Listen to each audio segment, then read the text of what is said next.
Welcome back to State and Church. Will Marotti and my special in-studio guest, State Senator Jason Welch. Jason, so good to have you here. I know you've been a fast and furious week. I couldn't help but watch on the Connecticut network the debates as they progressed, both in the Senate and the House, and I did find myself wanting to throw things at the television. Riveting, wasn't it?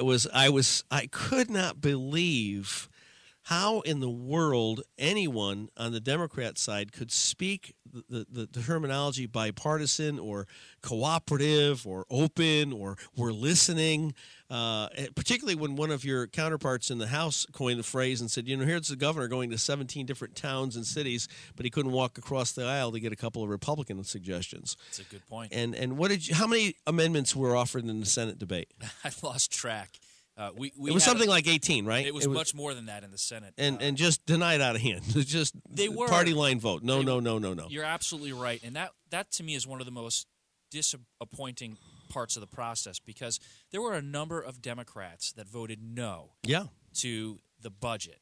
Now, if they voted no to the budget, then one would think that even if they didn't like the Republican budget, they would have gone with some of the amendments that we offered. For instance, one of the amendments I offered that night was to roll back the increases in the sales tax, and it made sense to me on a number of levels.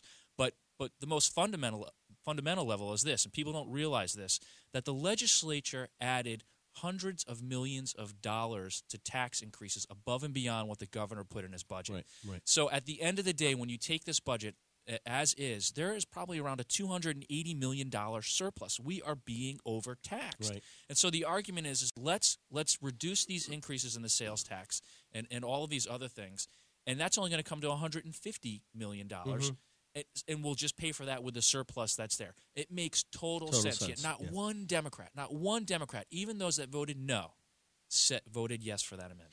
Well, I mean,